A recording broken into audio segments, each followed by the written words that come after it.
it's not just about sustainable aviation fuel, it's also demand management. And I think that's sometimes lost in this debate, is that it's not a case of either or, it's definitely both. Welcome to Sustainability in the Air, the world's first podcast dedicated to sustainable aviation. I'm your host, Shashank Nigam, the CEO of Simplifying.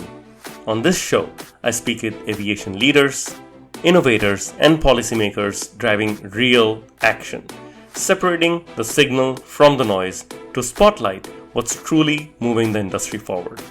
The same focus that is at the heart of our new book, Sustainability in the Air, Volume 2. In it, Dirk Singer and I take stock of how far the industry has come and how far we still need to go. With the global carbon budget potentially running out by 2032, the clock is ticking. But the most promising solutions today aren't just environmentally sound, they are economically superior as well. From SAF and contrail mitigation to direct air capture, the book offers a practical roadmap for aviation's journey to net zero. Get your copy today. Link in the show notes.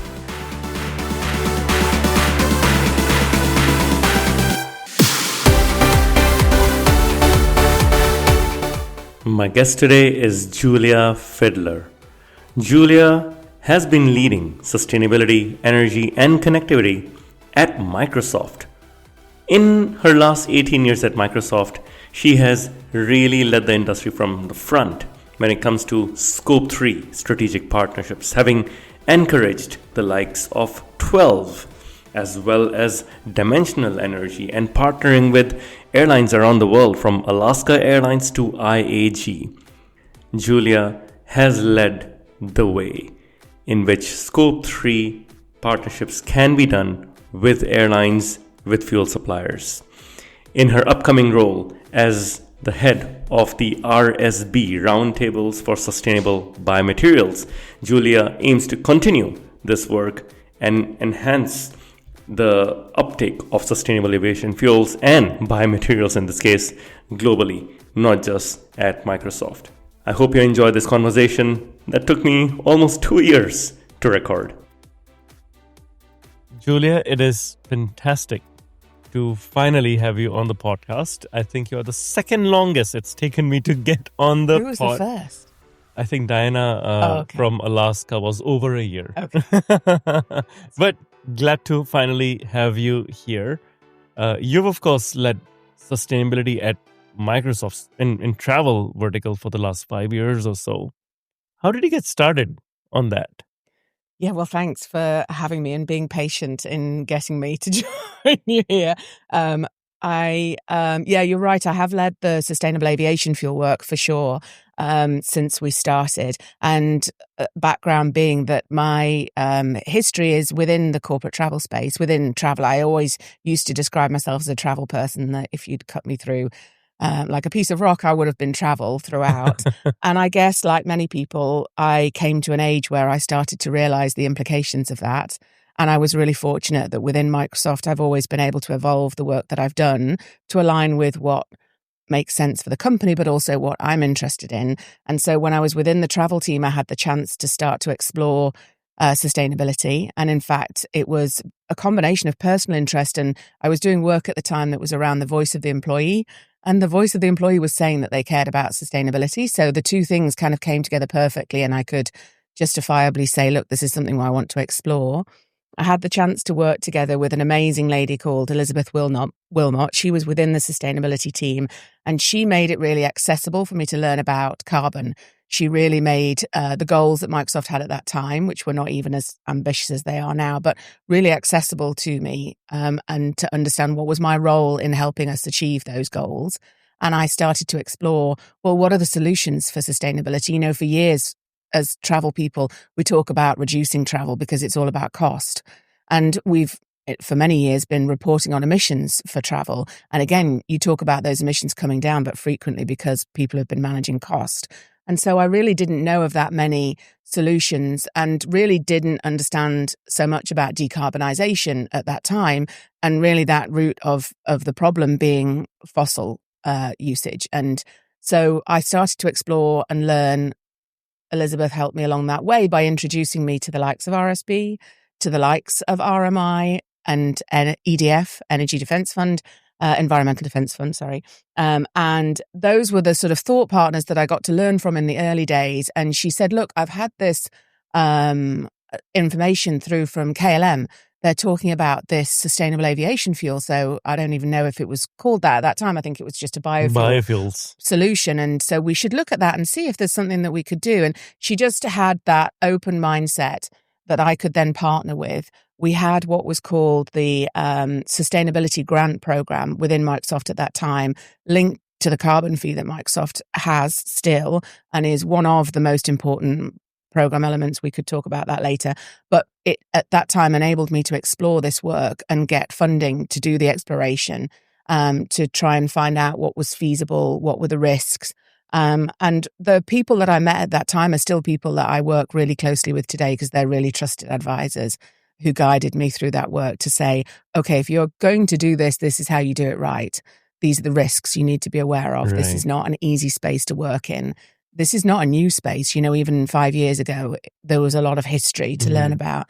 And so, from then my mind exploded and I, had a chance to work together with Elizabeth on the carbon removal work when we first started to build the carbon removal procurement program at Microsoft, and then carried sustainable aviation fuel all the way through with me, transitioning out of travel into sustainable procurement for a while, supporting on our supplier engagement work, working to expand knowledge and support suppliers with their journey in sustainability, and then came back to the central sustainability team, which is where I've sort of spent the last few years and expanding the work in aviation into now marine and into steel and cement. So if you'd have asked me 10 years ago if I saw this trajectory in my career, I absolutely would not have seen this coming. Wow, what an amazing journey already, and amazing story. I want to double click on just one thing you said there, which is the grant. Okay, yes. What is this grant? Did you apply for it to fund your own work, or Correct. Was this for external parties? Well, for both. So no,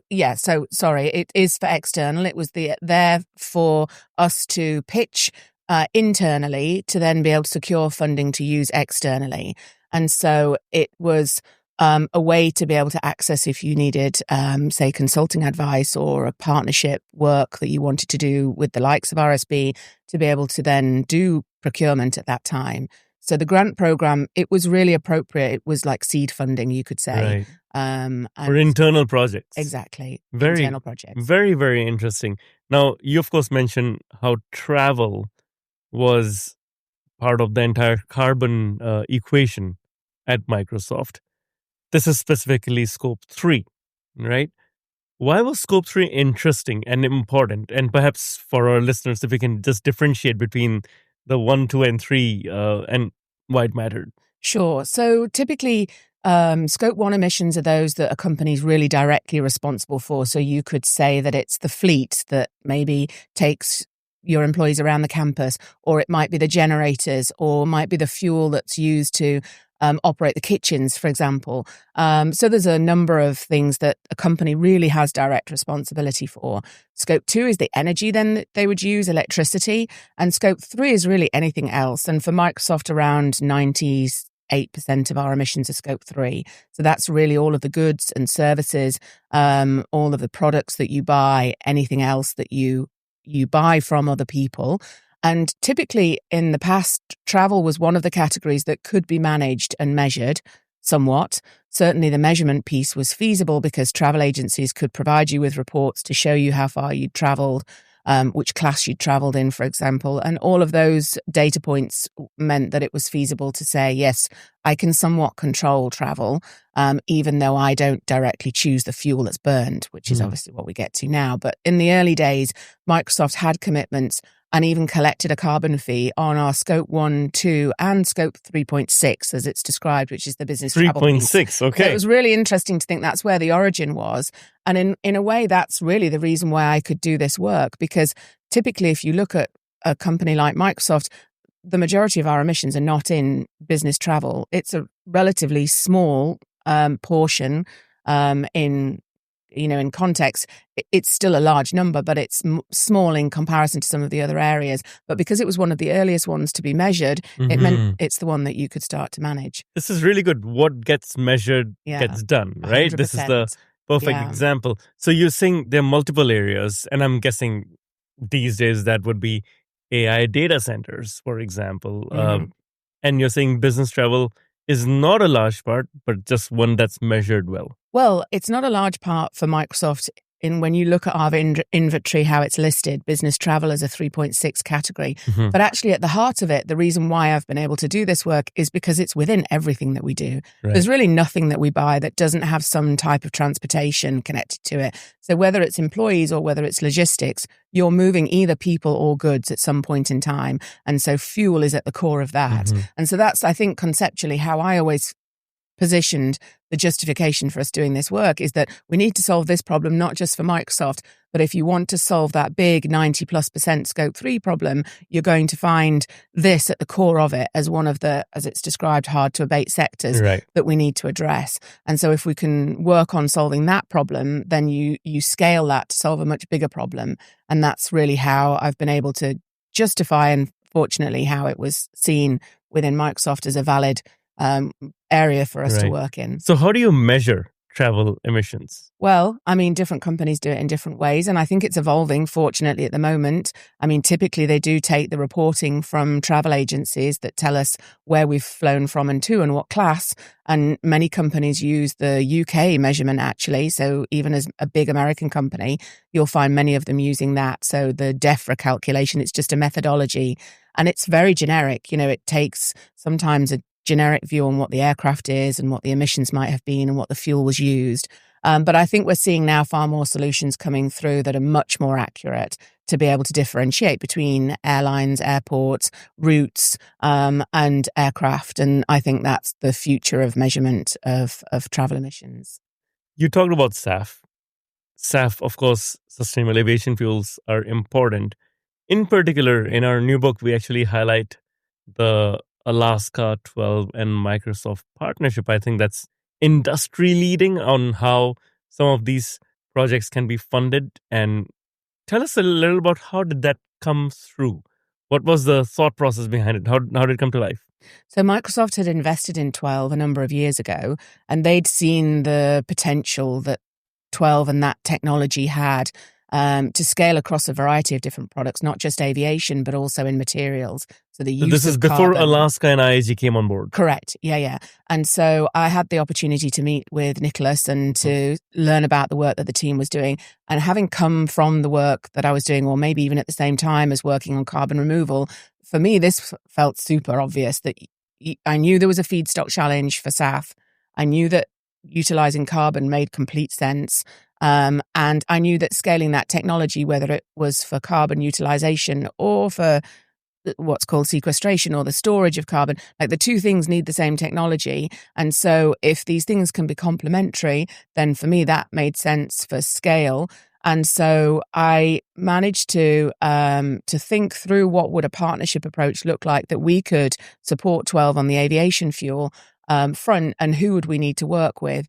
And Alaska was an amazing partner to work with. So Courtney, who you know well, we just managed to, together with Diana's support, find just a sweet spot between the relationship with Microsoft, the relationship with Alaska, and to introduce 12 and to have this shared vision of what does it really mean in the long term to support this transition to sustainable aviation fuel, and that we need to show that vision now, even though it's going to be a while before that's the scalable solution. But we need to start our journey pointing to the long-term view, not just with a short-term view on how we solve this problem. And it's about finding the right people. I had some great partners internally as well that continued to support us on this journey of creating the collaboration. So in the travel team, as well as then in the sustainability team. And it's just about bringing all of those people together and having them share the vision. And partnership has always been something I've loved. So one of the things in e-fuels, of course, there are multiple pathways to SAF. There's biofuels, there's alcohol to jet. There are, of course, e-fuels, what 12 is doing. E-fuels is the most expensive. Mm-hmm. Why would you go with the most expensive product? And from an airline perspective, why would an airline agree? How do you bring Yeah. the cost of e-fuel down? Well, I think if Microsoft can't go for the most expensive, then I wonder who can. And I think we need it. So I think that we have to find a way to bring the price down. And you don't do that on day one if there's nobody willing to pay the price premium. So I was really fortunate to have the chance to really explore this concept of green premium in the early days. And Bill Gates has a chapter in his book. And I have a little story I can tell maybe one day about that. But for me, that was a really amazing opportunity to really think through that concept and how can you use the power of ambition from leading companies that are in a position, as even Bill would say, those that can do more should. Let's hold them accountable to that and say, okay, you said that, let's go try it and see how far we can go. And there is an understanding that there is a cost within certainly many companies now. This green premium concept is not now unfamiliar to people. And I understand that not everybody's in a position to do that, but those that can should. And sometimes it's through partnership that you find a way to break down that cost. What does it mean to each party? What do they bring? And is it always finance or is it other skills and experience? And so I think that's the way that I have always approached the partnerships with airlines is to find that sweet spot of what we can each contribute towards this to make this thing happen. But it starts fundamentally at a willingness to try and an awareness of the need to do that. And that's what we found with Alaska. That's quite amazing what you managed to pull through. And of course, the first chapter in the new book details this entire partnership in depth.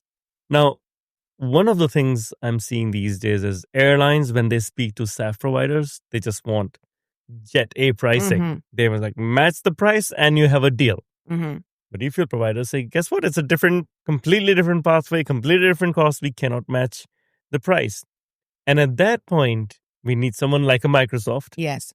Yet, I'm not seeing as many corporates coming. And this leads to a dilemma where e-fuels are promising, but they can't be scaled. What do you see are some of the challenges in scaling e-fuels, and how can we address this? So I think there's two ways that we could go about this. And one way is probably a longer, more complex topic that I'm not even the best person to speak about, but that's policy and the role of policy in helping to scale e-fuels. And the progress that's being made at the moment in the EU is really to be celebrated. And I really hope that we continue to see that scale and that other countries see that as a leadership way to really support this transition phase. And then on the corporate side, I think it's about knowledge and recognition. I think we need more corporates to understand really why we need this solution in the long run, and then give them the confidence to be able to advocate for that within their organizations, to find a way to fund it. I think we maybe need more partnerships. Maybe we need to be a little bit more creative about how we do share that cost of the green premium. And I think that is a really interesting area. We'll talk about the role that I'm going into, but I hope to really be able to support that, because I think if there are credible ways to find partnership opportunity in the areas that really need them, and that's the important piece, is where is that critical change, then I think if you could match that with recognition, many companies would be able to find a way to support it. It's helping with that business case. When you say recognition, do you mean PR recognition? Well, no, I mean more like if we think about the greenhouse gas protocol, and how we might be able to report on the use of sustainable aviation fuel certificates or environmental attribute certificates, however we might describe them in the future. That type of recognition, if a company like can see see the why, then I think that we get a long way towards engaging more corporates and unlocking that financial access that's needed to support power to liquid. Which makes sense. Yeah. Now, another interesting partnership is with IAG, the International Airlines Group, the parent company of British Airways. Microsoft has again played a strong role in that partnership. How does that differ from what you've done with Alaska Airlines? Not dramatically, because it's again about alignment. So having that shared vision, so finding the individuals that are going in the same direction, are trying to achieve the same outcome, and have a balance of that pragmatic approach to developing the market, but also are really focused on the sustainability, the credentials and the risk associated with it, but also the impact that can be achieved.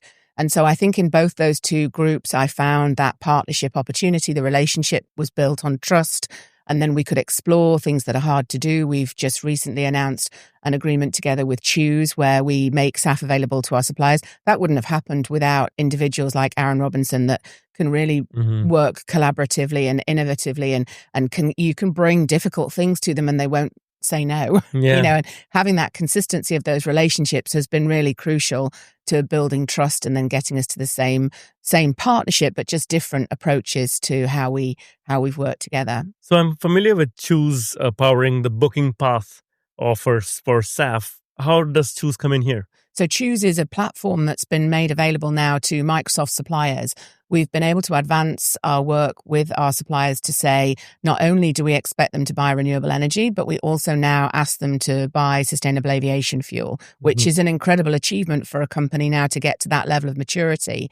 And so that's where the scale really starts to happen. If you have a customer like Microsoft that you have agreed to supplier code of conduct terms and conditions that require you to reduce your emissions, and then we're also helping you with the how do I do that. This is just one of a suite of solutions that we bring to suppliers to say, we know this is hard and this is a path that you can take. Now, it's only for emissions that are specific that you would have been applying to Microsoft, but it's still a path to get them on the road towards buying SAF and getting familiar with what do you buy and how and where and how do you report it. Those are just such important early steps that then open up a path to so many more people doing this. And so Chooose is just one of those solutions that takes away some of the challenges to building a team that have the expert knowledge and can do contracting for sustainable aviation fuel. It's basically saying this is SAF that certainly Microsoft has felt is appropriate to support. And if you need support in accessing SAF, then this is one of the pathways that you can take. So it's not the only way. Right. It's giving them options. But yeah, exactly. To get SAF. Just removing barriers. Like every barrier that we hear of, you have to really give that thought and think through how do you solve for that. And this is just a way of doing that. And we have a similar program for renewable energy, which really supports with supplier maturity on PPAs, for example. So that's very interesting. Now, I mentioned the Alaska Airlines and IAG example earlier. Similarly, you've partnered with Dimensional Energy, just as you have with 12. How does Microsoft evaluate which technologies and players to support? So actually, Dimensional is a fuel producer that I would work more closely with as a sort of comparison to the 12 relationship.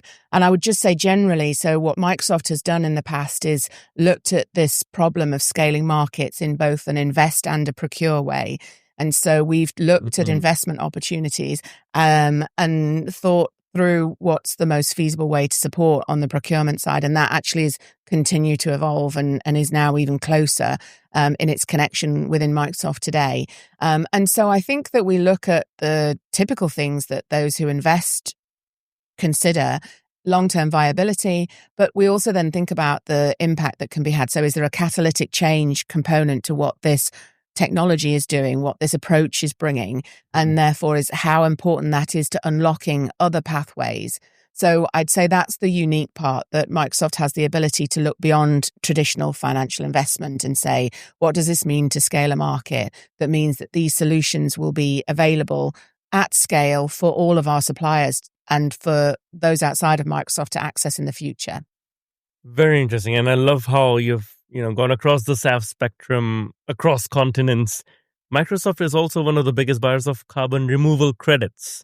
Why are those important and how does this complement your SAF strategy? So the carbon removal program started more as an evolution from what we were doing under a science-based target originally with a net zero ambition at the time, and that we were buying offsets. And that as the science evolved and as our maturity evolved, it became apparent that it was more appropriate that we look to remove the carbon that we've emitted and that we look to reduce the carbon that we have emitted or are emitting in the future. So this sort of remove and reduce balance is the piece that, in fact, it was remove, reduce, and replace. And so the replace the fossil fuels, remove and then reduce wherever we can. And so that's the balance, really practically speaking, that we look to try and achieve.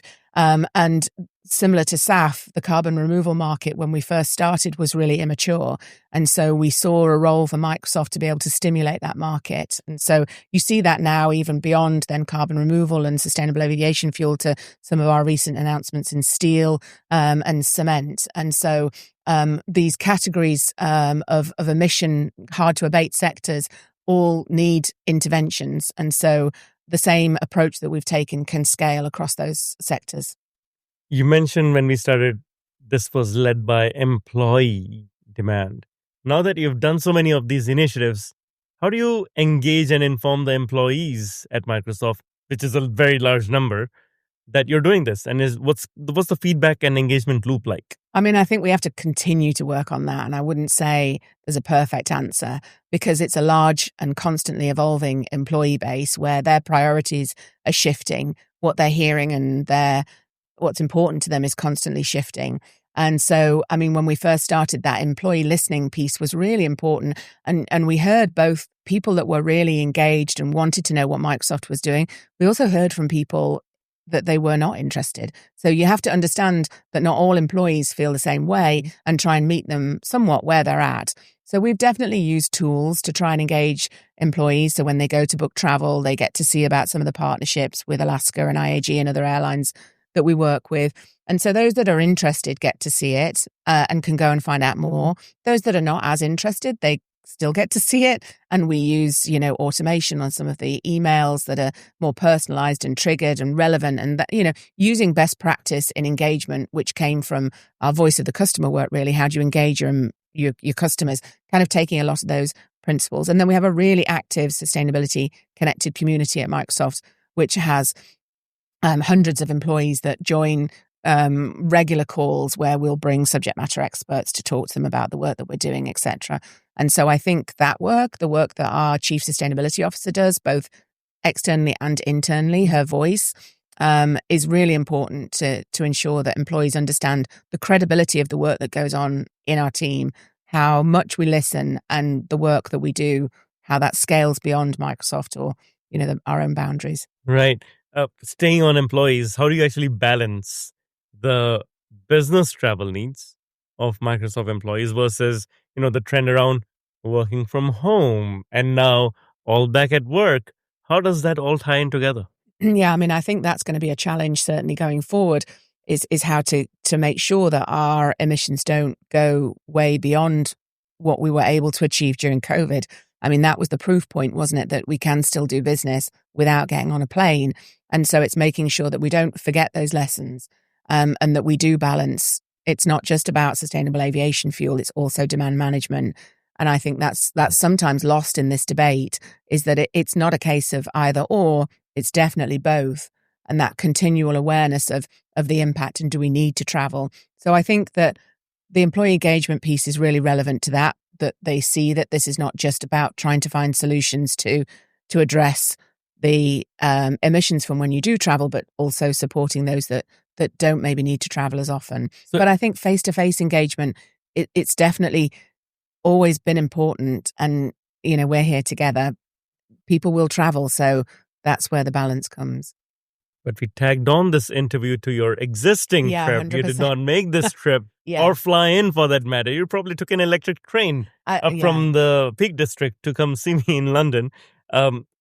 We spoke about Microsoft, which, you've done for the last over a decade. You've been at Microsoft.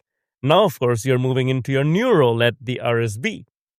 What do you think about this transition, and what are some of the lessons you can take over to RSB? Well, I mean, I started working with the RSB, as I said, in the really early days of the work that I was doing. So they were really a trusted partner. It was a place for me to learn.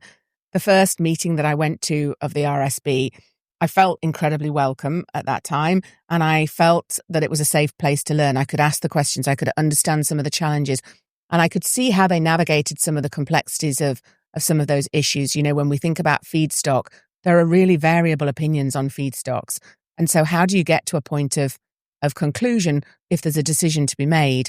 And seeing the governance model of RSB at work was really fascinating for me.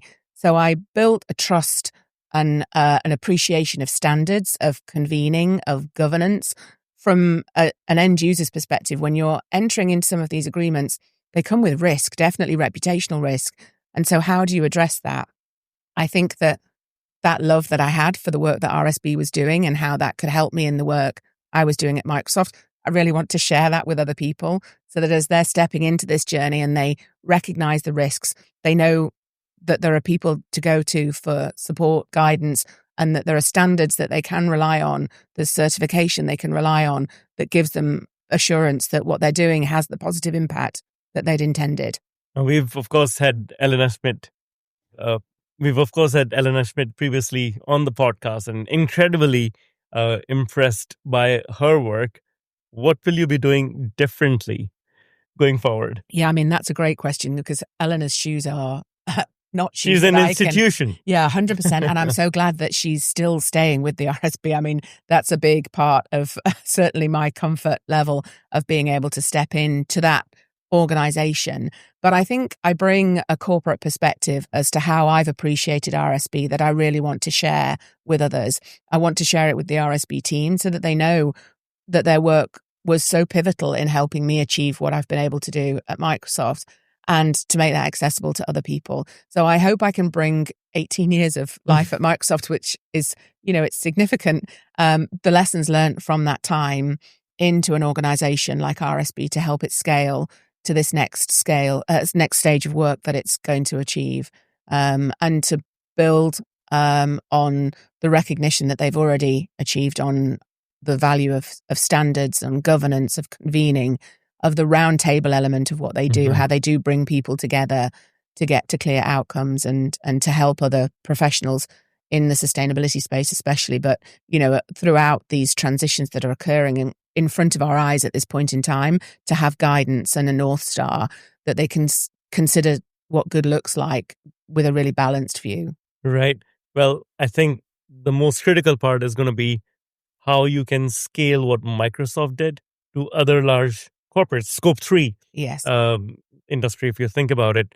And I'm curious what lessons you can take from Microsoft and share with, large other companies, T-Mobile, to Deutsche Bahn, to Vodafone, to others on why they should be thinking and caring about scope 3 emissions like Microsoft has.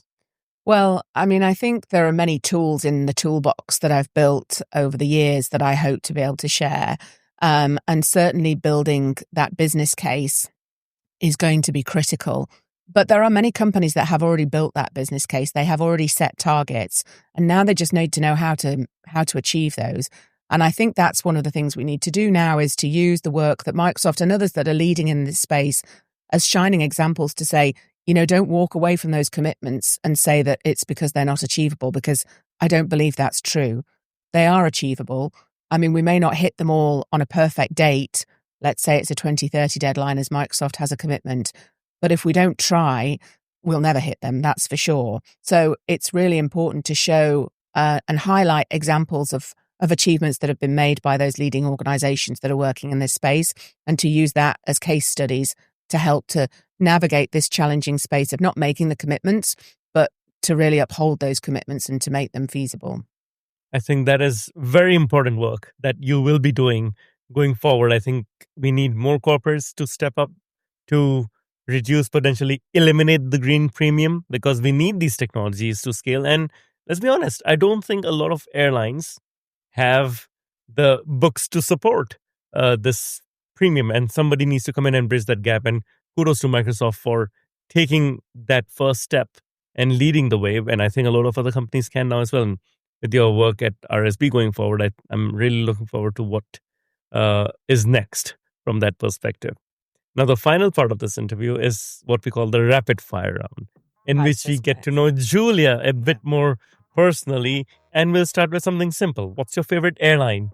Oh, so I've seen other people struggle with this one before, so I am prepared with my neutral answer. No. I think it's a good one. So many, many, many years ago, I worked for Jersey European. Have you any memory of who Jersey European were? From the island of Jersey? Yeah, well, they were actually Isle of Man, I think, was the origin. And it was somebody, I I won't go into the full history of Jersey European, but a very small airline with a huge amount of passion. And I worked for them for a couple of years and had possibly the most fun in my career. Wow. And so I was in sales actually at that time, trying to tell people why they might like to go to Belfast, to the Isle of Man, and more feasibly to Jersey. I had no idea you were in airline sales at one point. Yeah, this was a long time ago. Amazing. But yeah, I love any airline that makes me feel like it's a family. So I think about Alaska, I think about Lauda, I think about Jersey European, which is, unfortunately no more. But yeah, I like personality in an airline. Very interesting. Yeah. What's your favorite airport? Copenhagen. Okay. There's a smell of the wood in Copenhagen Airport. No way. That lasted for years. I don't know if it still smells that way, but they used this beautiful wood and you could smell it. It was stunning. The Scandinavian forest, yeah? There's a friend of mine, he's runs this company called Scandivisk, which now does Scandinavian perfumes of the wood, of the forest, of the snow in candles. Wow. And you can bring it home. Okay. So it's they have a store in Covent Garden, if I'm not wrong. Right, I'm back there now then. Exactly. Favorite movie? Oh, goodness. So my daughter is 13 and I'm thinking through which films can I now share with her that, she should really appreciate, which of course she won't, as you don't when you're 13. But Pretty in Pink was one of my favorite films, maybe for the music. So that I know that's an old film for many people, but yeah, I'll go with that one right now. Okay. Favorite book? Well, I'm going to steal a book from my husband. So it's because it makes me feel good when I think about it. And it's The Hitchhiker's Guide to the Galaxy. Oh, nice. Nice and one. And so, the numbers of times that he will speak to me about things from The Hitchhiker's Guide. And right now, when we think about AI and we think about, there's many things in The Hitchhiker's Guide that you think, wow, he had an eye for the future. So it's a fascinating. Okay. Good choice there. You live in the Peak District. What do you do in your free time? So... yeah, when we can, walking. We can walk straight from the door. Very lucky to walk in a beautiful part of the country. And then I have a horse and a pony. So, you have a horse and a pony. This is a first on the podcast. Okay, there we go. Okay. Yeah, and so I don't ride that much anymore, but my daughter rides, and I just love being around animals. So any animal, but my horse is a special place in my heart. Amazing. Wow. Okay, this is new and special. What is something you'd like to learn? Well, I think there's no shortage of things I'll be learning when I go to the RSB. And I do have a thirst. When I'm fascinated, there's really no limitations on how far I'd like to learn. If I think about what I've been able to learn in the last sort of 5 to 10 years, I never would have expected that. So I have an open curiosity for everything, but certainly I can't wait to learn from the great experts that we have in the RSB. Wow. Amazing. I love this. And final couple of questions. What is the best advice you've received? Oh, so my dad, my father gave me advice, which I still use to this day. And he says, they don't pay you for the good days. Meaning that when things are tough at work, that's why you're there. That's why they pay you. And so it gets you through. Remember, just buckle down and get stuck in, because that's why you're there. Nice. And finally, if we are speaking 1 year from now, and we are popping champagne, what are we celebrating? It has to be around the RSB, because for me, it's the way that we can do this and keep the integrity of the work that we're doing alive. I want to make sure that as people go through this really hard phase, they don't just accept good enough. They remember why we're doing this. And so it's not okay just to buy the cheapest or the easiest. You have to buy what will create this transition, which is so much bigger than any of us. And so I think that as more people understand not only the RSB, but all of the great organizations that are working to support this transition, I want to celebrate all of their work in a year's time. Fantastic. Julia, I'm so happy that we have finally been able to record this, and it was great having you on the podcast. Thanks for your patience in getting me here. Thank you. Thank you for listening to this episode of Sustainability in the Air. Aviation is one of the hardest to decarbonize industries, yet there are multiple paths to get to net zero. Awareness is key to a green future. So please give us your support to help our Sustainable Aviation Insights reach a wider audience. You can do this by sharing this episode on your network, on LinkedIn, Twitter, or even WhatsApp. Or perhaps you might consider leaving a review on Apple Podcasts, Spotify, or wherever you listen to this episode. You can start a conversation with us by writing to us at podcast@simplifying, that's simply with an I.com. And for more content on sustainable aviation, please visit our website green.simplifying.com and join the movement. Sustainability in the Air is an original podcast by Simplifying. The show is produced by Juraj Toth in Slovakia. Dirk Singer is our Director of Sustainability, who leads research for each interviewee out of Greenwich, UK. Shubhadeep Pal is our Supervising Editor based out of Mumbai and Singapore. The articles are written by Ayushi Badola in Dehradun in India and Meera Hull in Montreal, Quebec. Creative design is led by Lihia Esteve in Montreal. Baiba Drimen is the project director for the show based out of Valencia, Spain. Special thanks to Wendy Sim in Singapore. And I'm Shashank Nigam, the CEO of Simplifying and your host. Please feel free to connect with me on LinkedIn.